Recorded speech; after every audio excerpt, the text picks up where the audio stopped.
प्रिय व्यूअर्स, परीक्षा expert official channel के डेली स्टैटिक जीके सीरीज में आपका स्वागत है। इस सीरीज में हम प्रतिदिन आपके लिए UPSC, state PSC, SSC, RRB banking तथा विविध परीक्षाओं से संबंधित 10 प्रश्न व्याख्या सहित लेकर प्रस्तुत होंगे। हम आशा करते हैं कि ये प्रश्न आपकी परीक्षाओं की तैयारी में सहायक सिद्ध होंगे। चलिए शुरू करते हैं पहले क्वेश्चन से। निम्नलिखित बहुलकों में से किसका उपयोग न चिपकने वाली कढ़ाई के निर्माण में किया जाता है? ऑप्शन ए टेफ्लॉन का, ऑप्शन बी नियोप्रीन का, ऑप्शन सी पीवीसी का, ऑप्शन डी पॉलीप्रोपिलीन का। इसका सही आंसर है ऑप्शन ए टेफ्लॉन का। एक्सप्लेनेशन देख लेते हैं। टेफ्लॉन का उपयोग न चिपकने वाली कढ़ाई के निर्माण में किया जाता है। टेफ्लॉन यानी पॉलीटेट्राफ्लूरोएथिलीन एक संश्लेषित फ्लूरो बहुलक है। यह अनेकों कार्यों के लिए उपयोगी है। टेफ्लॉन ड्यूपॉन्ट द्वारा विकसित पीटीएफआई का ब्रांड नेम है। पीटीएफआई बहुत ही कठोर पदार्थ है। इस पर उष्मा, अम्ल और क्षार का प्रभाव नहीं पड़ता है। यह विद्युत धारा का कुचालक है। टेफ्लॉन टेट्राफ्लोरोएथिलीन का बहुलक है।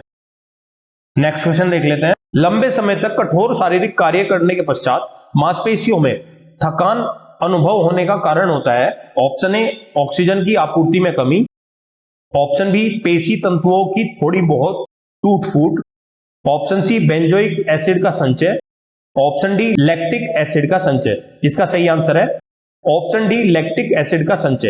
एक्सप्लेनेशन देख लेते हैं। लैक्टिक एसिड का संचय लंबे समय तक कठोर शारीरिक कार्य के पश्चात मांसपेशियों में थकान अनुभव होने का कारण होता है। लैक्टिक एसिड में फोलिएटर के गुण होते हैं जो रेडनेस और जलन को कम करने में मदद करता है। ये आपकी त्वचा को सामान्य रंगत देता है और त्वचा के समग्र बनावट में सुधार करता है, जिससे स्किन रेडिएंट और ग्लोइंग लगती है। लैक्टिक एसिड त्वचा को नीरस और हाइड्रेट करता है। नेक्स्ट क्वेश्चन देख लेते हैं। सिरका निम्नलिखित में से किस एक का जलीय घोल है? ऑप्शन ए ऑक्जेलिक अम्ल का, ऑप्शन बी साइट्रिक अम्ल का, ऑप्शन सी हाइड्रोक्लोरिक अम्ल का, ऑप्शन डी एसिटिक अम्ल का। इसका सही आंसर है ऑप्शन डी एसिटिक अम्ल का। एक्सप्लेनेशन देख लेते हैं। सिरका एसिटिक अम्ल का जलीय घोल है। एथोनिक अम्ल का 3.4% विलयन सिरका कहलाता है। एथोनिक अम्ल का औद्योगिक उत्पादन अल्कोहल से किण्वन विधि द्वारा किया जाता है। इसके लिए ऐसे बर्तन का उपयोग किया जाता है जिसमें नीचे से वायु प्रवाह के लिए छिद्र बने रहते हैं। बर्तन में लकड़ी की छिलन भरकर अमोनियम सल्फेट मिलाया जाता है। नेक्स्ट क्वेश्चन देख लेते हैं। पेट्रोल की गुणवत्ता को मापा जाता है। ऑप्शन ए सीटेन संख्या द्वारा, ऑप्शन बी ऑक्टेन संख्या द्वारा, ऑप्शन सी ब्यूटेन संख्या द्वारा, ऑप्शन डी उपयुक्त में से कोई नहीं। इसका सही आंसर है ऑप्शन बी ऑक्टेन संख्या द्वारा। एक्सप्लेनेशन देख लेते हैं। पेट्रोलियम की गुणवत्ता ऑक्टेन नंबर से प्रदर्शित की जाती है। ऑक्टेन रेटिंग एक मानक उपाय है जो ईंधन की दक्षता और प्रदर्शन दोनों को परिभाषित करता है। ऑक्टेन इंजन के दबाव के अनुपात के समानुपाती होता है। नेक्स्ट क्वेश्चन देख लेते हैं। सूची 1 को सूची 2 से सुमेलित कीजिए और सूचियों के नीचे दिए गए कूटों का उपयोग करते हुए सही उत्तर का चयन कीजिए। सूची 1 A CNG, B LPG, C coal gas, D water gas. सूची 2 1 carbon monoxide hydrogen, 2 butane propane, 3 methane ethane, 4 hydrogen methane carbon dioxide. Option A 2A 1B 3C 4D, option B 2A 4B 3C 1D, option C 3A 2B 4C 1D, option D 3A 2B 1C 4D। इसका सही answer है option C 3A 2B 4C 1D। Explanation देख लेते हैं। CNG को natural gas को compress करके बनाया जाता है, जबकि एलपीजी को कई गैसों के मिश्रण से बनाया जाता है। एक तरफ एलपीजी प्रोपेन, ब्यूटेन जैसे गैसों का मिश्रण होता है, वहीं सीएनजी नेचुरल गैस का संपीड़ित भाग होता है। तरलीकृत पेट्रोलियम गैस 3 से 4 कार्बन परमाणु वाले हाइड्रोकार्बन का मिश्रण है। ये एन ब्यूटेन C4H10 और एन प्रोपेन C4H6 शामिल है। इस मिश्रण में इथेन ब्यूटेन का एक छोटा हिस्सा होता है, जिसमें थोड़ी मात्रा में इथेन भी होता है।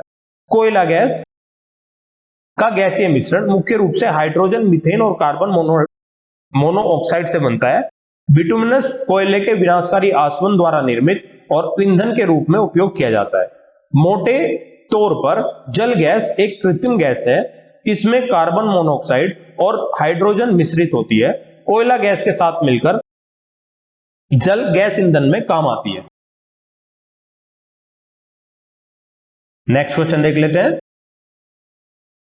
आलू के चिप्स प्लास्टिक के थैलों में संकुलित किए जाते हैं।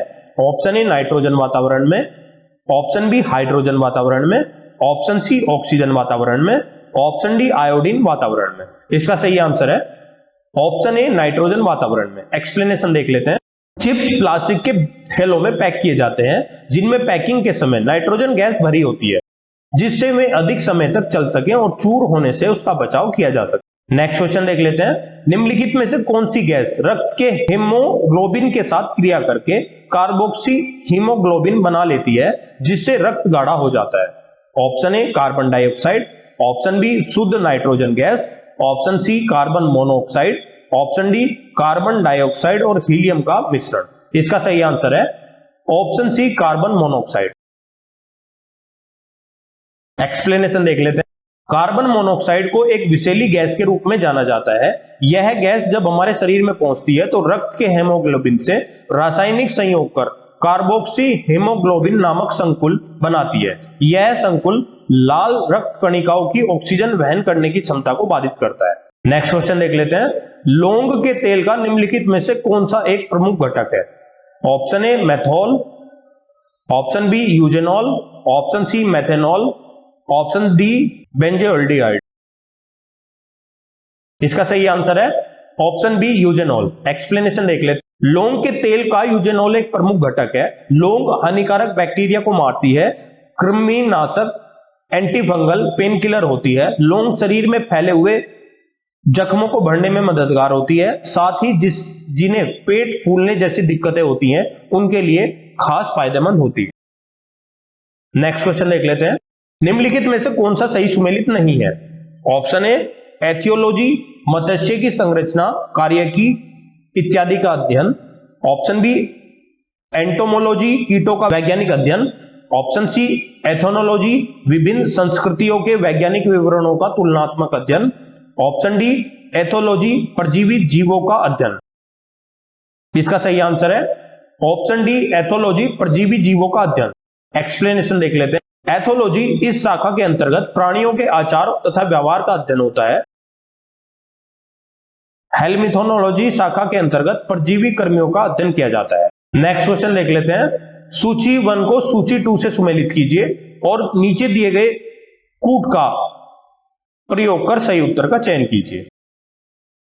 सूची 1, ए उत्परिवर्तन का सिद्धांत, बी विकास का सिद्धांत, सी जैव विकास, डी एक जीन एक एंजाइम की परिकल्पना। सूची 2, 1 Hugo de Vries, 2 Darwin, 3 Lamarck, 4 Beadle और टेंटम।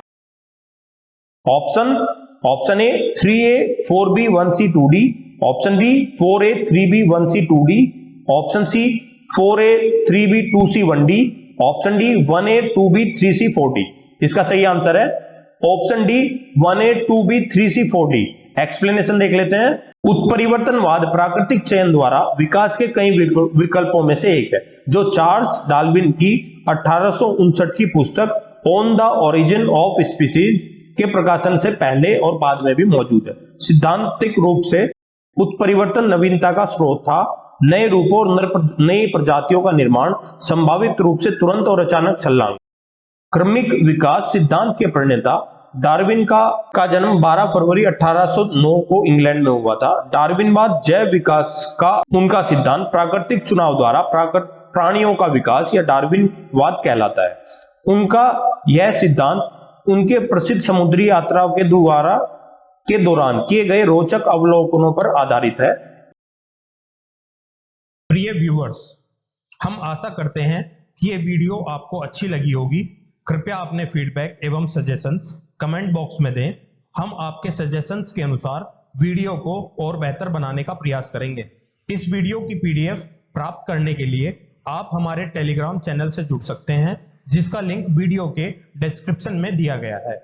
आप हमारी वेबसाइट www.parikshaexpert.com पर जाकर किसी भी एग्जाम की टेस्ट सीरीज ज्वाइन कर सकते हैं।